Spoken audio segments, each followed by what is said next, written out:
the good and the bad of buying a foreclosure. So I'm working on a deal right now with a buyer who has found the perfect home for them, and it is currently a foreclosure, which means that it is bank owned. The previous owners um, were not able to continue making the payments, and so they lost the property. And so the bank that provided the mortgage bought the property, or took over the property, and so now the bank is trying to sell it. Now, the benefits of buying a foreclosure, I think everybody knows, is that a lot of times you can get a really great deal. You can purchase that property for a lot less than what it's worth, because the bank is not a property manager. They do not want to be landlords to tenants living in their homes. So they want to offload that property as soon as possible for as much as they're able to get to try to save, any loss. And so in this particular case, the property appraised for about $65,000 over what we offered and what our offer got accepted at. So that's an immediate $65,000 in equity that my buyers potentially stand to gain the day that they close on this property, which is wonderful.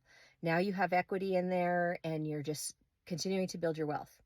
Now, some of the, and I'm careful to say cons, but some of the things that could make it harder for a layperson to purchase a foreclosed property is a lot of the times these properties have sat vacant for some while, and there are potential repairs that need to be done on these properties. And it's very rare that you will find a bank that wants to do those repairs. So 9 out of 10 times when a foreclosure is up for sale, it is what's called as is, where is. And what that means is basically the bank is not willing to come in and do repairs.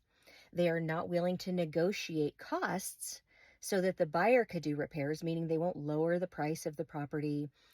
Just whatever they're selling it as is what it is. And so they will allow a buyer to come in and do a home inspection to see all those items that may be concerns. However, if something pops up, they will not complete those repairs. They won't negotiate them in any way.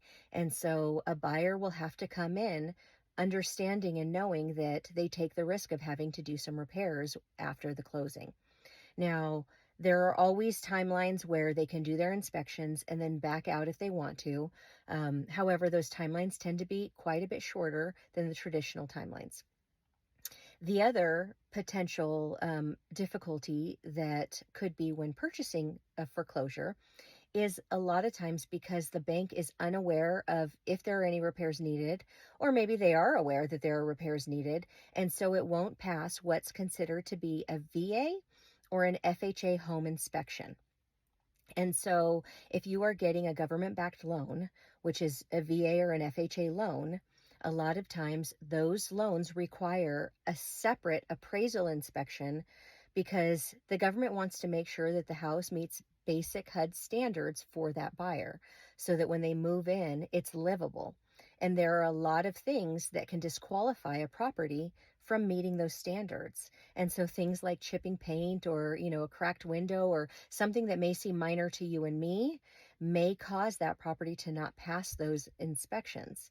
And so a lot of foreclosures will also opt that they will not allow a VA or FHA loan funding, which means that it has to be a cash purchase or it has to be a conventional loan. And both of those require a larger amount of cash at close. And so if it's a cash purchase, obviously you're purchasing it with cash. If it's a conventional, usually you're somewhere between 10 and 20% of a down payment. I mean, there are always exceptions to every rule. And so talk to your local lender about what that would look like for you. But that is another caveat to purchasing a foreclosure. If you have more questions about foreclosures in Colorado, give me a call. I'm Michelle with Raw Real Estate in Colorado Springs.